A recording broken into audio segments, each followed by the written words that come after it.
Hello, welcome back for another installment in this series. One verse a week. This week's Parsha is Parsha Shoftim. It can be found in your Bibles from Deuteronomy chapter 16, verse 18 through 21, verse 9. Again, this series is being produced for the Jewish year 5779.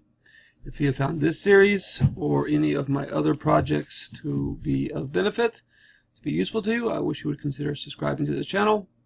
To get updates, click the bell icon. If you feel that this series or any of my other projects are worthy of your support, I wish you would consider becoming a patron over on Patreon or potentially making a small donation via PayPal. You can find that information in the details below. Okay, let's get started. Parshat Shoftim. Okay, this week's verse is Deuteronomy 18:18.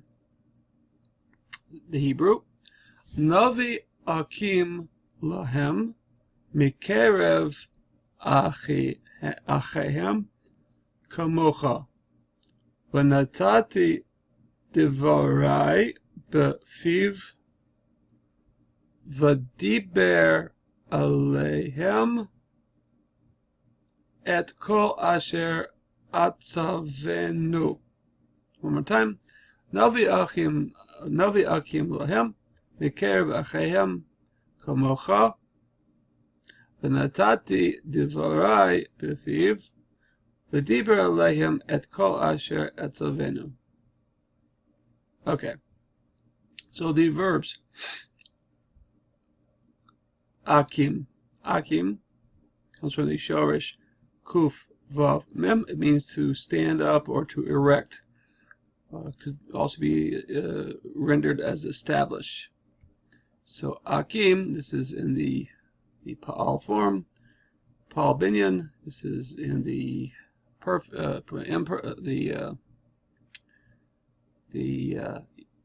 imperfect. Akim, I will established. I will establish. Okay, Akim. The next verb here, natati. This comes from the Shorish nun tav nun, to give or to place. Natati is in the perfect tense. This is a pa'al minyan. It has the vav hipik flips it. So natati, I placed or I gave. V'natati, I will give, or I will place. Okay. V'diber,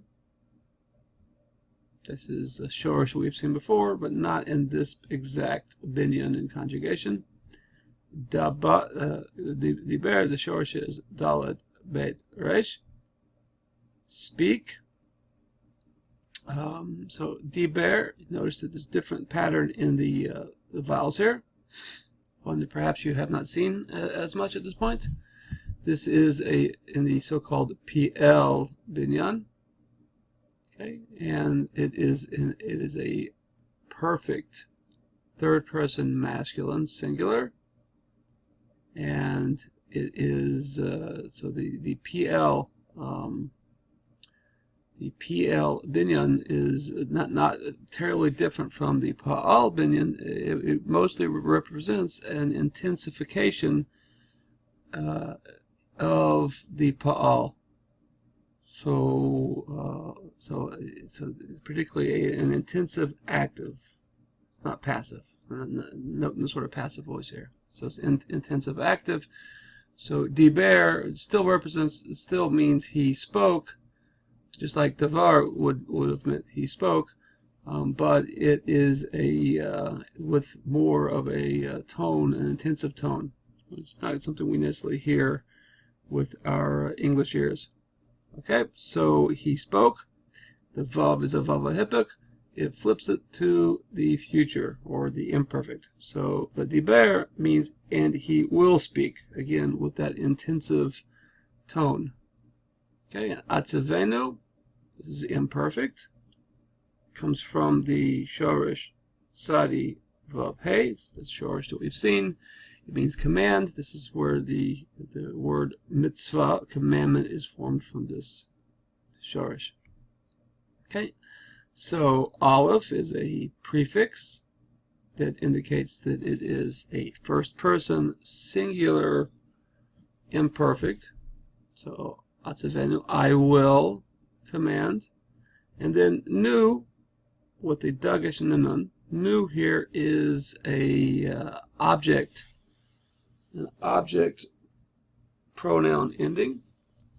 So atzavenu, I will command him.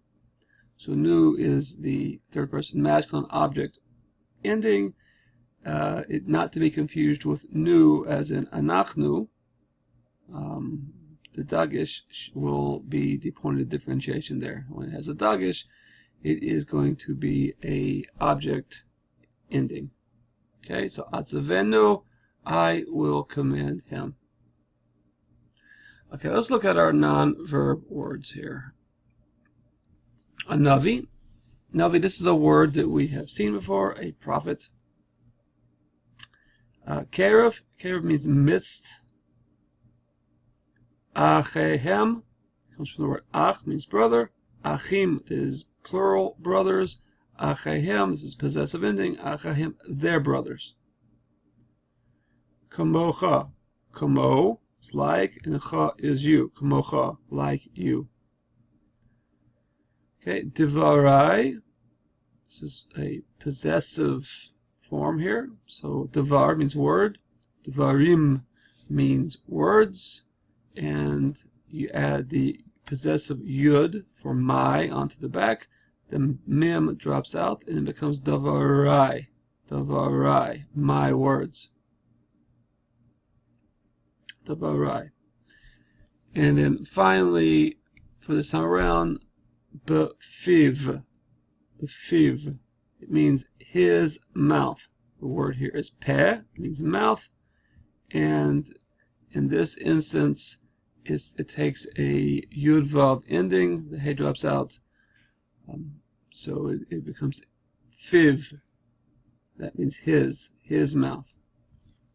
Okay, let us read the whole thing and translate it out. Navi, this is Hashem speaking to Moshe. Navi akim lahem. I shall establish, akim, I shall establish Navi lahem, a prophet for them. Mikerev achehem, from kerev, the midst, achehem, of their brothers, from the midst of their brothers, kamocha, like you. The you here refers to Moshe. Okay, Navi akim lahem, I will establish a prophet for them.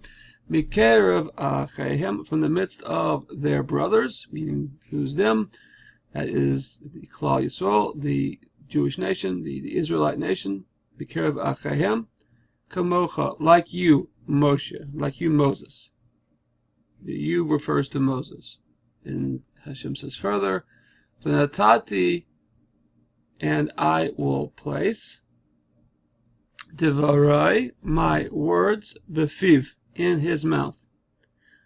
And then with some intensity, some intensification here, like surely, I guess you could, has some connotations as like surely he will speak. The diber, and he will say, or he will speak, and almost hiding in the, sort of in the wings there, is like the word surely. And surely he will speak, alehem, to them, et kol asher atzavenu. Et, direct object, kol asher, all that which, atzavenu, I will command him, him. Okay, let me look at, here's my translation. I shall establish a prophet from the midst of their brethren, like you. You referring to Moshe. And I will place my words in his mouth, and he shall speak all that I shall command him. Okay, let's see what the KJV does with this. I will raise up for them a prophet like you from among their brethren. Okay? And will put my words in his mouth, and he shall speak to them all that I command him. Okay, all in all, fairly straightforward, fairly literal. I don't know why they capitalized P, prophet, but okay.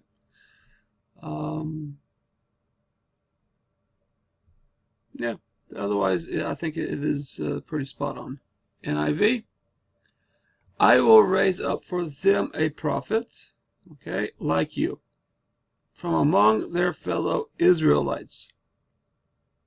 Okay, we'll come back to that, Israelites. And I will put my words in his mouth. Okay? He will tell them everything I command him. Okay, so other than this term Israelites, this is a fairly straightforward translation. This term fellow Israelites is interpretive of an interpretive translation of the Hebrew Mikerev Achehem, from the midst of their brothers. There is no term Israelites here. This is interpretive, which is fine. They are absolutely correct in terms of what is meant, but I'm not comfortable with my translators interpreting more than what is necessary the original Hebrew. So I will say that though they have not distorted the actual meaning of the text, they are erring in that they are actually adding a word to the Hebrew. Okay, but otherwise it's a decent translation. In RSV, I will excuse me, I will raise up for them a prophet like you from among their own people. Okay, so like you is this is sort of an interjection over there at the end. Here they place it beforehand, a prophet like you. So that is sort of rearranging the Hebrew. Also, we see here from among their own people. We see here that people also is not referring to Achehem. Achehem literally means brothers. Brothers, brethren, if you will. But some sort of brotherly language. Not people. People would be some form, usage of the word meaning people. So that is not correct. This is an interpolation again. Why the NIV and the NRSV feel the need to interpret this language rather than just rendering it as it is, I don't know. I don't want to attribute motive, but it does seem odd that we have two translations that feel the need to play with the Hebrew on this one point. I will put my words in the mouth of the prophet. Okay, the second instance of prophet is not mentioned here. It is not mentioned. The word prophet only appears once. Yeah. The thief in his mouth. And here it says, put the mouth of the prophet. So that second prophet is not in Hebrew. Who shall speak to them everything that I command. Okay, who shall is not a great rendering either. So the NRSV, I think is, again, they're interpreting, I think, correctly, but I think there are some issues here with how they handle the text. Okay, let's look at JPS. I will raise up a prophet, okay, Akim, to establish or raise, to erect, for them from among their own people, like yourself. Okay, so we see JPS sort of re-establishes the word order of the Hebrew here. Like yourself comes at the very end of it all. However, they also interpret, much like the NRSV does, that achehem, their brothers, they translate it as their own people, instead of using the term their brothers or their brethren or some sort of brotherly language like that. I'll put my words in his mouth, and he will speak to them all that I command him. Okay, so we see here it says in his mouth, not the mouth of the prophet. So they also do not repeat the error of the NRSV there by adding anything to the text. So this is an okay translation. Again, this issue of own people, I think achehem would best be translated as their brothers or their brethren. Okay, let's look at the stone. I will establish a prophet for them from among their brethren, like you, and I will place my words in his mouth. He shall speak to them everything that I will command him. Okay, he shall speak. Future tense. First of all, I think this is a decent translation. Brethren, achehem, their brothers, the brethren. Everything else is fairly literal, spot on. This is a very similar translation to the KJV.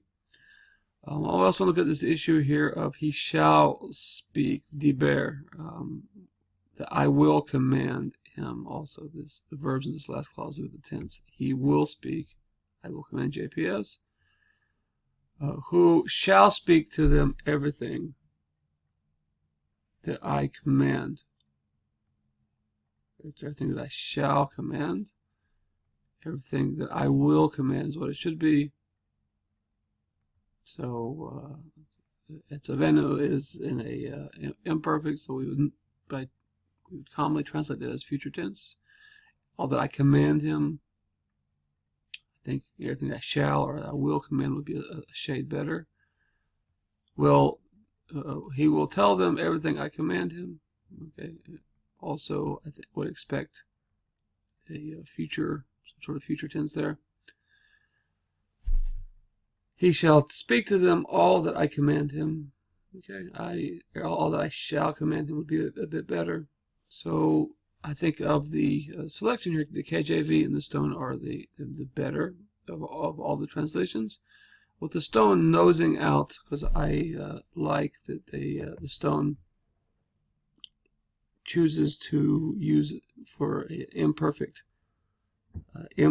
verb. It's a venu. They choose to translate it in the future, will or shall. I think that works better with the Hebrew. Okay, so stone would be the best, with the KJV a close second. Okay, let's look at the Hebrew one more time. Navi akim lohem mikerav achehem kamocha. V'natati divarai befiv v'diber alehem et kol asher atzavenu. Navi akim lohem, I will establish, or I shall establish, a prophet for them.